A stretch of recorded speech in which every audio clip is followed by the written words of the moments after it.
Be me, 27, scrolling through Instagram at 11 p.m. on a Tuesday, looking at engagement rings I can't afford. Another post. Some girl from college I barely knew showing off her Cartier love bracelet. $7,500 investment piece, the caption says. Investment, right. Her fiancé is a surgeon. My phone buzzes. Credit card notification, $8,347 due. Minimum payment, $284. I close Instagram and open my banking app instead. Checking, $1,843. Savings, $412. Student loans, $67,283. I have a degree from a decent state school. I did everything right. Internships, networking events, informational interviews. I'm an HR coordinator at Pacific Charter Co., a boat rental company.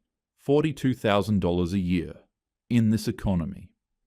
Meanwhile, guys with half my qualifications are pulling 60, 70 grand because they negotiate better, or whatever bullshit excuse people use. So yeah, I've decided, if I'm going to be financially secure, I need to be strategic about it. That's not gold digging, that's smart planning. Men marry for looks all the time, trading their resources for youth and beauty. Why is it wrong when women do the same thing? It's literally just economics. I'm not asking for sympathy. I'm just saying, I deserve financial security, and I'm not going to apologize for pursuing it intelligently. 4 months ago, I barely noticed Ethan. He worked in marine operations, one of the guys who maintains the boats, fixes engines, deals with equipment. Quiet. Kept to himself. Honestly, kind of invisible. I'm in management, he's labor, different worlds. When he'd say good morning in the hallway, I'd give him a tight smile and keep walking. Once he came to my desk with a question about PTO policy, and I was kind of short with him. It's in the handbook, page 12. He thanked me anyway and left. Nice guy, I guess, just not on my radar. Then I overheard a conversation that changed everything. I was in the break room, making coffee, when Linda from accounting came in with Dave, our operations manager. Did you process Ethan's beneficiary paperwork? Linda was asking. The estate stuff from his parents. Yeah, poor kid, Dave said. $3.2 million from life insurance and assets. That car accident was awful.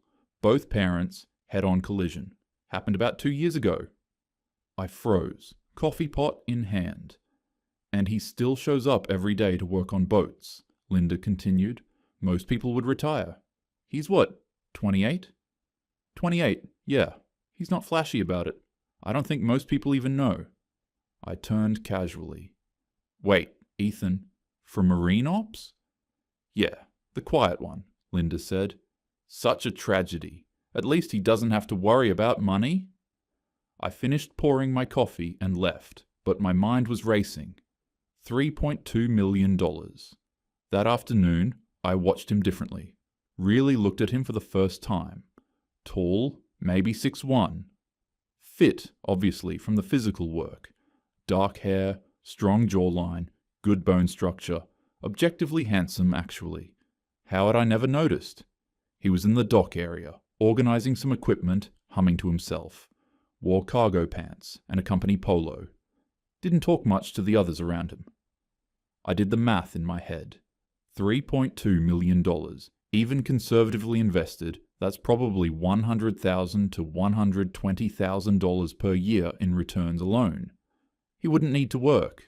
But he does anyway, which means he's not frivolous, responsible, probably lonely after losing his parents, vulnerable, and socially awkward, clearly. That made him manageable. Single, no ring, no pictures on his desk. My retirement plan was currently organizing dock lines. Over the next few days, I observed, there were 2 women at the office who seemed friendly with him. Michelle, who worked in booking, and Rachel from senior operations. I'd seen them chat with him casually. He'd smile, make eye contact, seemed relaxed around them. Michelle was 27, naturally pretty in that effortless way some girls have. Warm personality, Everyone liked her. Rachel was 29, confident, athletic, competent. People respected her. I felt a flicker of something watching them laugh with him. Not jealousy exactly, just awareness, competition. And then there was Tyler, Ethan's friend from the maintenance crew. They'd known each other since high school, apparently. Tyler was protective, always nearby. When I started paying attention to Ethan, Tyler noticed, gave me these suspicious looks. I dismissed him. Ethan's guard dog could bark all he wanted. My plan solidified over the next week. I researched, looked up his parents' obituary, estimated the estate value, calculated investment returns. 18 months, I figured. That's how long it would take to make myself indispensable. Then engagement, marriage by 30. I told myself, I deserve this. I'm attractive, educated, professional. I can make him happy. This isn't wrong. It's strategic partnership, and honestly, I did kind of like him. He seemed sweet, a little damaged, sure, but who isn't? As HR, I also knew exactly how workplace relationships worked, what policies protected people, what evidence mattered in harassment claims. Just general knowledge from my job, completely unrelated. I planned my approach and got to work. Month 1, I shifted my entire approach. Suddenly, I was noticing him. Hey Ethan, good morning? Warm voice, real smile. He looked surprised. I'd ignored him for 2 years. Oh, morning Ashley. I started timing my break room visits to match his schedule. Brought him coffee once. I noticed you take it black. Figured I'd grab you one? Oh, thanks, he said, genuinely surprised. That's really nice of you. I asked about boats, marine stuff. I'd researched the night before. I've always wanted to learn about boat engines. How do you even diagnose a problem? He explained briefly, something about carburetors and fuel lines. I wanted to die of boredom, but maintained perfect interest. That's so fascinating. He excused himself pretty quickly. I should get back to the dock. Okay, shy, that was fine. I'd worn him down. Month 2, I upgraded my work wardrobe. Lower necklines, better fits, heels. Started finding reasons to touch his arm during conversations. You're so knowledgeable. Suggested lunch once. Want to grab Thai food? I usually eat at my desk, he said. But thanks. 20 minutes later, I saw him eating with Tyler. They were laughing about something, totally comfortable. I felt my jaw clench. 2 years, he hadn't interested me at all. Now I actually wanted him, and he was... What? Shy? Plain hard to get? 2.5 months in, I was in the bathroom when Michelle and Rachel came in. I was in the stall, they didn't know I was there. Is Ashley okay? Michelle was saying. She's been really intense with Ethan lately. Oh my God, yes, Rachel replied. He mentioned it last week. He said she's been persistent and he doesn't know how to handle it. My fists clenched. It's so weird because she ignored him for like 2 years, Michelle continued. Now suddenly she's all over him. Tyler thinks she found out about his inheritance, Rachel said, voice lower. The timing is suspicious. Oh my God, you think she's... I'm just saying the timing is weird. Poor Ethan. He's too nice to tell her to back off. They left. I sat in that stall, face burning, fists so tight my nails cut into my palms. They thought I was a gold digger. They pitied him. He'd been talking about me behind my back. Tyler was spreading rumors. Month 3, I doubled down. I wasn't backing off. I'm a modern woman. I pursue what I want. He was just shy. That's all. But watching him talk to Michelle and Rachel like they were actual people while he kept me at arm's length, that stung. I saw Michelle's Instagram story from a company happy hour once. Ethan was in the background, relaxed, smiling at something Rachel said. What did they have that I didn't? Education? Career? They were coordinators. I was HR. I outranked them. Then the company announced the annual retreat. 3-day island cruise. Team building. Chartered yacht. 30 staff. This was it. 3 days on a boat. Close quarters. Alcohol. Romantic setting. I packed carefully. Evening dresses, strategic bikini, outfits that looked casual but weren't. If he rejected me on this trip, well, I knew how harassment claims worked, how investigations proceeded, what evidence was needed. I didn't plan to use that knowledge, but it was there, in the back of my mind. Insurance. Day 1 on the yacht. Perfect weather, cocktails, trust fall exercises. I positioned myself near Ethan constantly. At dinner, I wore a red dress and sat directly beside him, let my hand rest on his thigh under the table. He shifted away, focused on his food. "Want to see the stars after this?" I suggested. "The deck view is supposed to be incredible." "I'm pretty tired," he said. "Probably going to turn in early." 20 minutes later, I saw him on the upper deck with Tyler, Michelle, and Rachel, laughing, not tired at all. Day 2, I drank more. Liquid courage. "Ethan, want to jet ski together?" "I'll stick with the group, but thanks." At lunch, I was at the adjacent table. Overheard Tyler quietly. "Dude, you need to just be direct. Tell her you're not interested." "I don't want to be a dick about it," Ethan replied. "What if I'm reading it wrong?"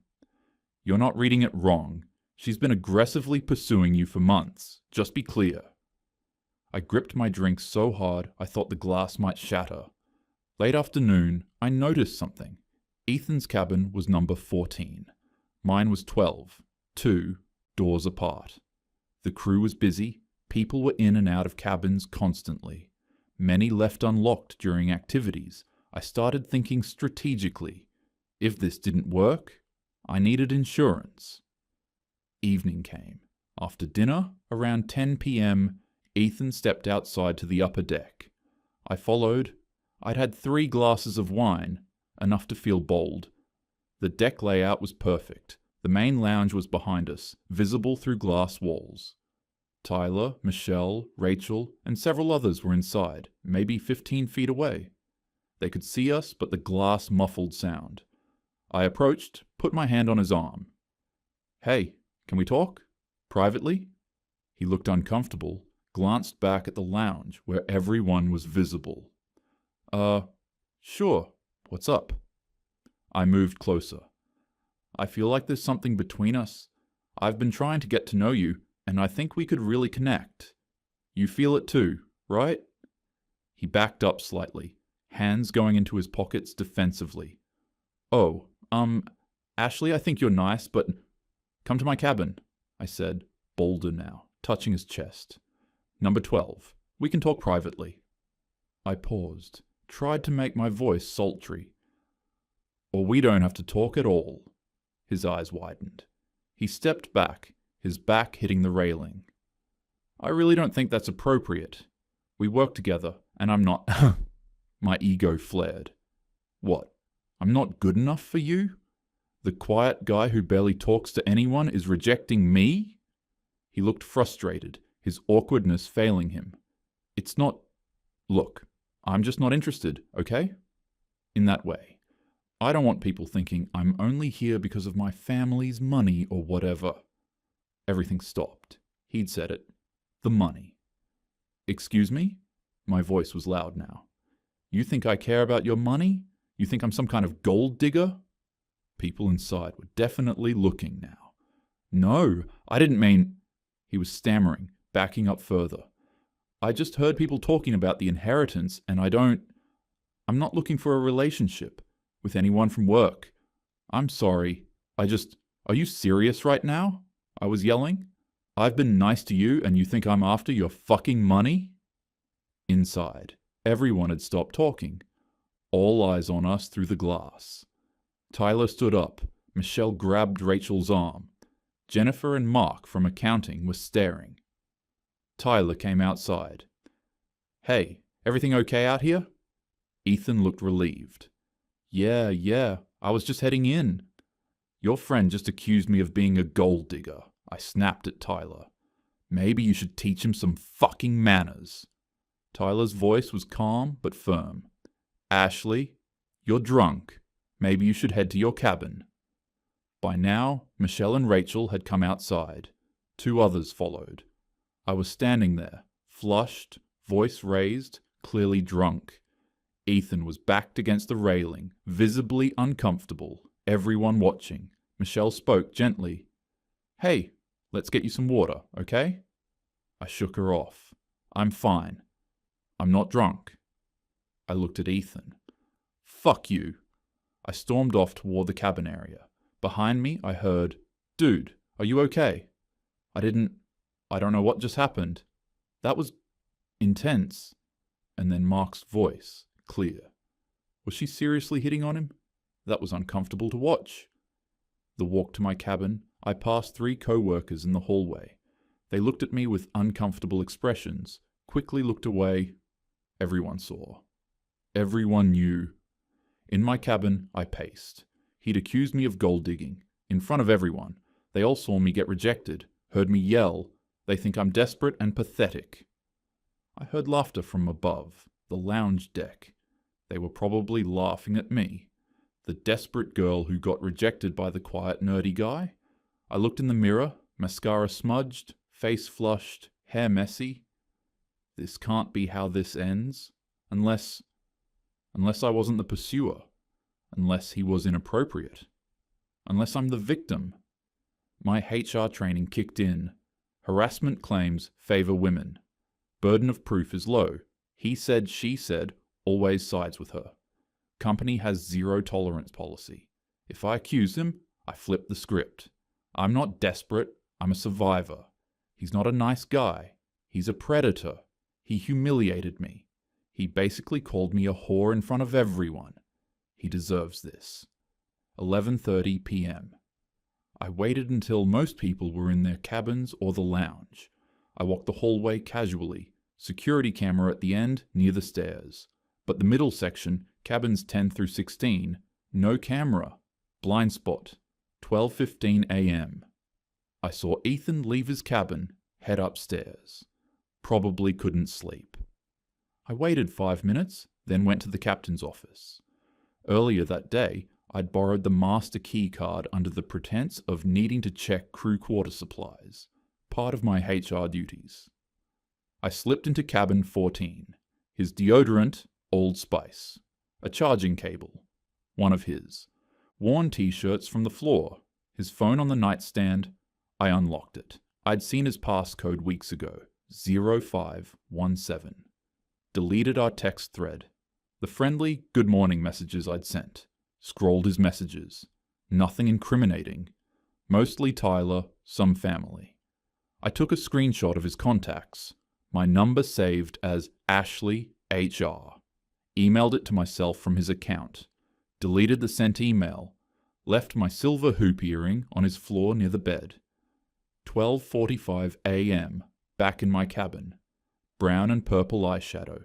Fake bruise on my upper arm, like a grab mark. Eyeliner.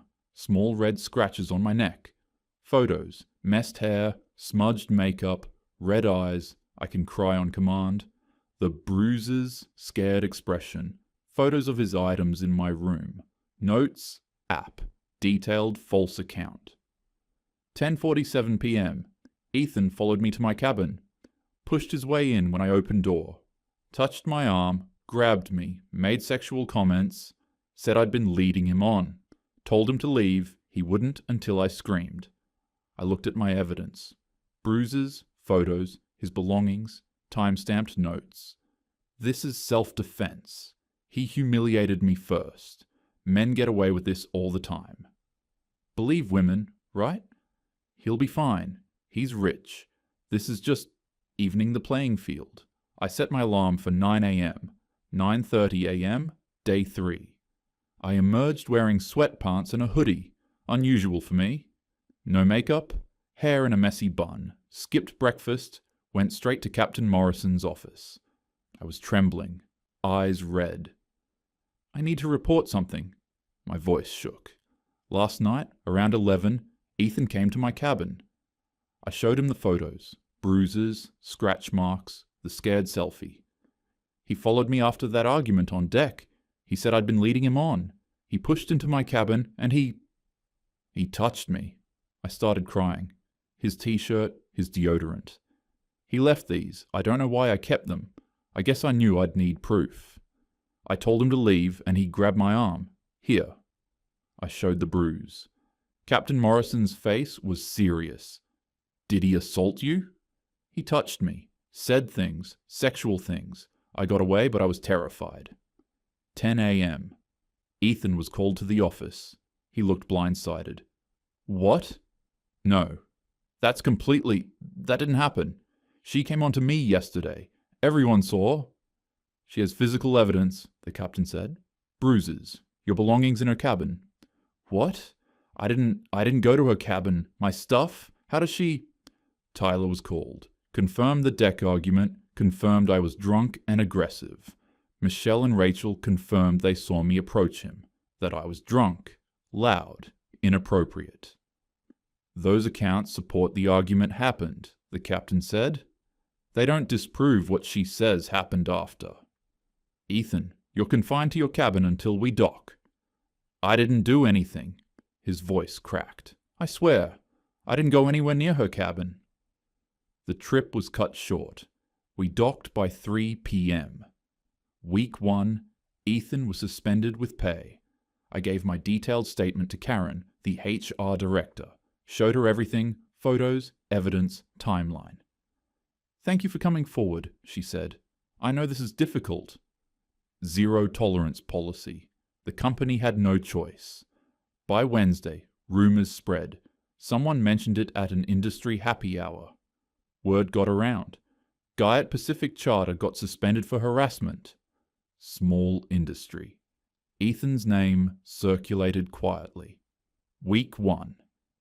Ethan was home, suspended, reputation destroyed. An old colleague texted him, heard some concerning things? Hope you're all right? Might want to lay low. He tried explaining to his aunt. I didn't do anything. She's lying. Even she had doubt. Why would she lie, honey? What would she gain? Week 2. Tyler visited Ethan's apartment. I told the investigators everything, Tyler said. You didn't do anything wrong. It doesn't matter. She has bruises, my things. How? I don't understand. Could she have taken them? How? When? Tyler saw Ethan breaking. Not eating, not showering, dark circles. Look, I hate to say this, but this looks bad. She has physical evidence. You have witnesses to the argument, but nothing proving you didn't go to her cabin after. So you think I did it? No. I'm saying even I can see how hard this is to defend, and I know you didn't do it. That broke him.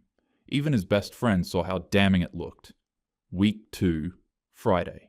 HR investigation concluded. Insufficient evidence to prove claim, but insufficient evidence to disprove it. Company risk assessment. Even if we believe him, keeping him is a liability. If she sues, we're exposed. Ethan received termination via email. Violation of workplace conduct policy and code of ethics. Weeks 2 and 3. Ethan applied to 3 other marine companies. All suddenly filled the position. His name was flagged. He stayed in his apartment, curtains drawn, not answering calls. Tyler kept trying. Please, man, let's get a lawyer. With what? Everyone believes her. I'm done. Week 3. Ethan hadn't eaten in days. He Googled his name, found a Reddit thread, assault at Pacific Charter. Someone had doxed him, his full name in the thread. Comments. Another entitled tech bro. Bet he thought his money would protect him. Glad she came forward. He thought about his parents. They'd died 2 years ago. Now this. Completely isolated. Reputation destroyed. Future gone. I can't live with everyone thinking I'm a monster.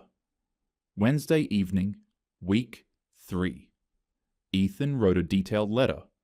To whom it may concern, this is my final statement regarding false accusations made against me by Ashley. Last name. Complete timeline. Names. Tyler, Michelle, Rachel, Mark, Jennifer. The deck scene. What she said, what he said. Who witnessed. I did not go to her cabin. I do not know how she obtained my belongings. I did not touch her. I did not harass her. Ashley made these accusations after I rejected her advances. She was intoxicated and aggressive. Multiple people witnessed this. I cannot live with my name destroyed and my future ruined over lies. I hope this prevents her from doing this to anyone else. Ashley, last name, falsely accused me to retaliate for rejection. I am telling the truth. He sent delayed emails, timed for Thursday 8 a.m., to his estate attorney, the company CEO, Tyler, his aunt, saved to cloud storage, wrote final personal notes. I'm sorry. I can't do this anymore. Please know I was telling the truth. That night, Ethan ended his life. Tyler found him Thursday morning. Thursday morning, I was at work, feeling good. Professional dress, full makeup, hair done. Ethan was gone. My reputation intact. Everyone believed me. At my desk, reviewing new hire paperwork. He humiliated me. Now he lost everything. That's fair. 11 a.m. Michelle walked past my desk. Didn't make eye contact. Rachel entered the break room. Saw me. Left immediately without speaking. I dismissed it. They probably felt guilty they didn't see the signs. 1 p.m. Tyler walked in. He doesn't work Thursdays. Went straight to the CEO's office. Door closed. Through the glass. Tyler was animated. Upset, handing papers to the CEO. The CEO's expression changed. Serious. Somber. Meeting lasted 40 minutes. Tyler left, walked past my desk, made direct eye contact. Pure, cold, hatred. Said nothing. But the look said, I know what you did. A flicker of unease. I pushed it down. 3 p.m. Company-wide email. Subject: heartbreaking news. It is with profound sadness that I inform you of the passing of our former colleague, Ethan, last name. Ethan passed away on Wednesday evening. Our thoughts are with his family during this devastating time. I read it 3 times. Passing. Wednesday evening. My stomach dropped. He's dead? I stood, legs unsteady, went to the bathroom, locked a stall. Genuine shock. A flicker of something. Guilt? Fear? No, I suppressed it. I didn't kill him. He had mental health issues. Losing his parents, then this. But that's not my fault. I was the victim. My hands were shaking. 4 p.m. The office was silent. People crying. Michelle sobbing in Rachel's arms. Tyler sitting with a group, talking quietly. People looked at me differently. Suspicion. Confusion. Mark from accounting walked past, gave me a look I couldn't read. Thursday evening, alone at home. I googled Ethan, last name. Obituary. Ethan, last name. 28, passed away suddenly. Suddenly equals suicide. Comments. Gone too soon. You deserved better. Tyler's comment. The truth always comes out. Always. I closed my laptop. Okay, he's dead. That's tragic. But it's not my fault. People die. He must have been unstable. I stared at the ceiling for a moment, then another thought hit me.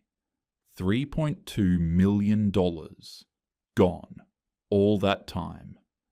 4 months of pursuit, careful planning, strategic moves. For nothing.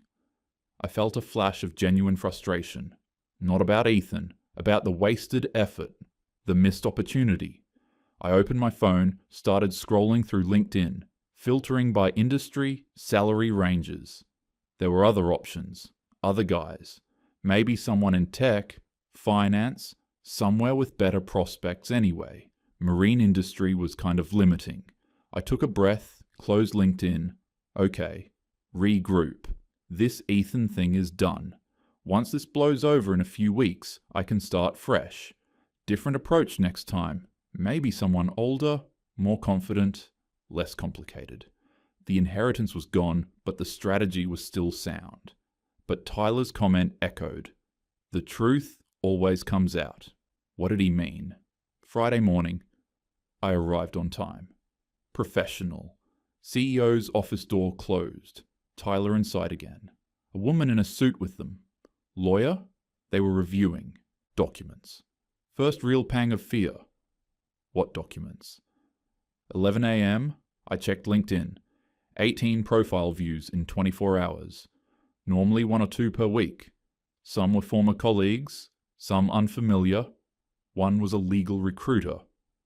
Why are people looking me up? Friday afternoon, Jennifer from accounting approached my desk. Ashley, can I ask you something? Sure, what's up? She hesitated. Did you really think Ethan was capable of what you said? I felt defensive. I didn't think anything. I reported what happened. It's just, I've known Ethan for 3 years.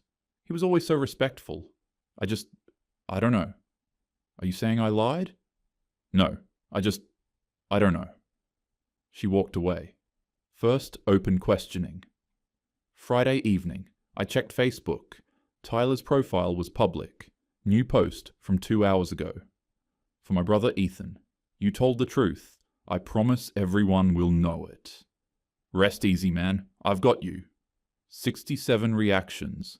34 comments. What happened? Tyler, I'm so sorry. Ethan was a good guy. Michelle commented, the truth is coming. I know it. Rachel, we'll make sure everyone knows who he really was. My stomach knotted. The truth is coming? What truth? I told myself, I'm protected. Believe women. HR sided with me. There's nothing they can do. But doubt crept. What if he left something? What if he wrote something? Friday night, alone in my apartment. Netflix on, but not watching. Phone buzzed. Email from Pacific Charter. HR Director. Subject, mandatory meeting. Monday 9 a.m. Ashley, we need to meet Monday morning regarding new information that has come to light related to your harassment claim. Please do not discuss this with other staff members. This is mandatory. My heart raced. New information? What new information? I Googled frantically. Can a dead person's testimony be used? Results. Statements made by deceased individuals can be admissible. Suicide notes have been used as evidence in defamation cases. If someone makes a statement before death accusing another party of false allegations, it can be grounds for investigation and potential charges. My breathing quickened. Second buzz. Text from unknown number. You should get a lawyer. Monday is just the beginning. T. Tyler.